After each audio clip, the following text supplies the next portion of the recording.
This is really exciting. I am doing this series of LinkedIn Lives with the Practical Inspiration authors shortlisted for this year's Business Book Awards.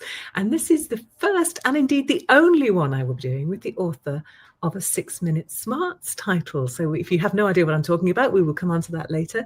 But first of all, congratulations, Lucinda Carney. It's very, very exciting. And it's lovely to get the chance to talk to you again.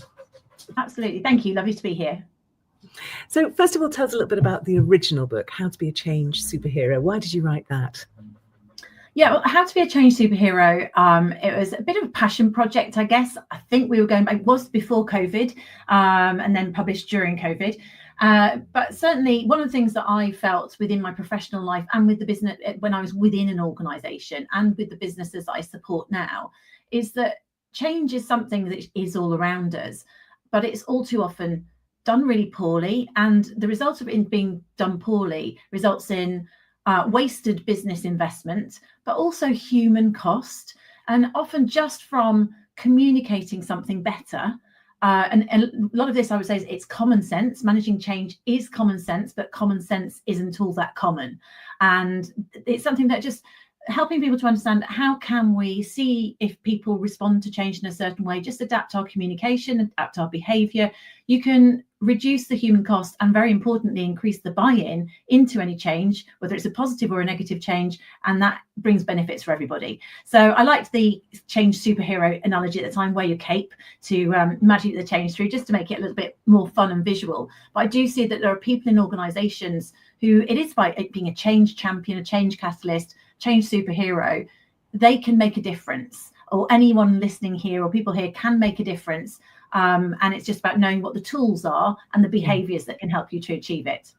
And that's what I really loved about the book as well, was that sense that, you know, no matter where you are, what position you're in, of course you're going to be facing change. That is the nature of work these days. And there's stuff that you can do in your position and, you know, getting your sort of change team around you and the communications. So it's very democratizing. It's not that, you know, we have sort of change leaders. It's actually we're all managing change if we're managing people. Absolutely. And it's about taking accountability and being brave as well. And I think sometimes people don't take the mantle, and that's, if you go into a leadership position, you need to be able to do it. But even if you are not actually with positional power, anyone can be that person who leads change if they're prepared to. And, you know, if you want to take your career forwards, or someone out there thinks, I want to be seen, you could get involved in managing a change and demonstrating those behaviors, because it's about influencing people, it's being a good communicator, it's about being a good team player, and it's helping achieve results. So all of those tools are kind of in the book, and those are applicable to all walks of project. It doesn't have to be a massive change project. It could be something really small. Yeah, absolutely. And then the exciting thing I alluded to before, you know, the 6-Minute Smarts thing. So we've taken some of our backlist titles like this and said, look, these are really key skills. And we know that there's a whole kind of cohort of people out there who just aren't going to pick a 200-page, 50,000-word business book off the shelf. Just not what they do. It's not their vibe. So we've created a little 6-Minute Smart series, and they're very tight. If you've got one there, just wave it in front of us. So it's Do Change Better, and they're really cute and diddy look. Really diddy.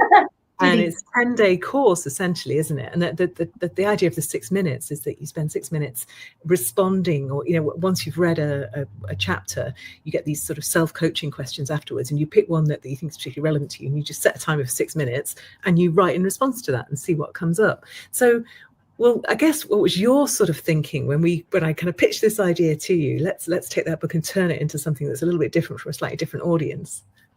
I loved it because I'm very impatient, and I love the idea of having something, you know, a diddy little book. It's cute, but that whole sort of short and compact, and you don't have to concentrate for too long, but you can take something tangible away. And I think that's what works really well about these sort of, you know, these little books. Also, you know, the point of this 10-day, well, you remember, you know, positioning Practical Inspiration Publishing, when I went on your 10-day boot camp, it works really well as a process. Anyone can do anything for 10 days.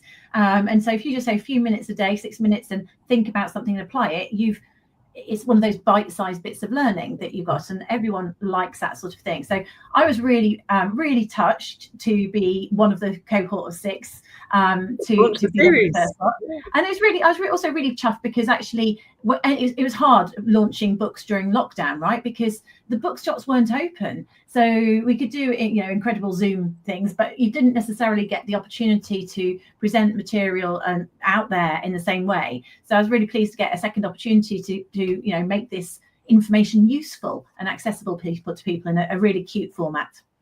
Cute one. I love that. Yes. And of course, this is, I mean, the section in which you have been shortlisted is the short books category of the Business Book Awards. And I love that they have a category just for those books that are just, you know, you go in, you get what you need, you come out again, you get on with your day. I think that's because it's a really important part of the business book ecosystem.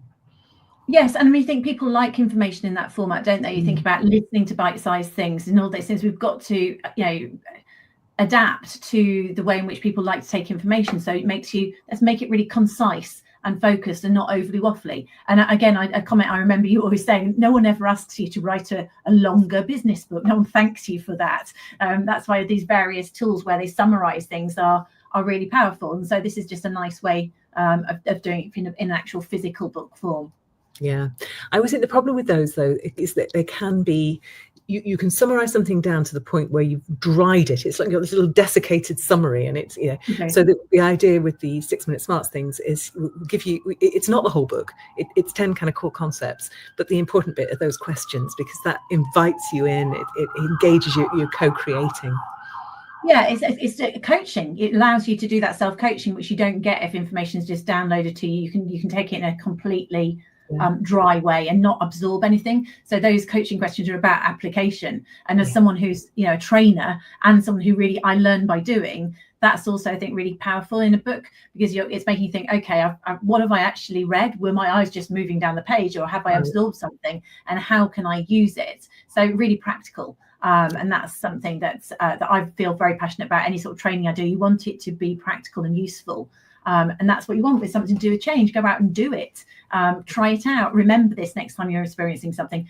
Recognize that this is a change program, that going, oh, this is change, and that person is reacting negatively or however it is. And that's because they're perceiving it as a change. And if we just adapt how we communicate it, or I adapt my style, or I talk to them in advance, I can help the whole business and that person get on board more easily.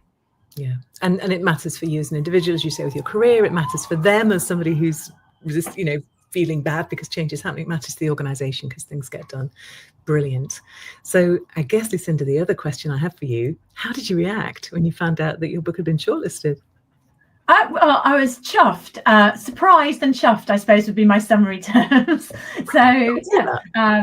It's always nice to have something recognised, and I was like, oh yeah, really genuinely surprised. And I do really think it's lovely to have such a variety of categories that you can recognise books in, because there's so much great content out there, and you know, it's hard to be noticed and to bring it to people's attention. So yeah, I think can't really put it differently. That surprised the chuffed, and really looking forward to going to the event in September and celebrating with other authors and getting to know those, and looking at the other great books that are out there within the Practical Inspiration portfolio.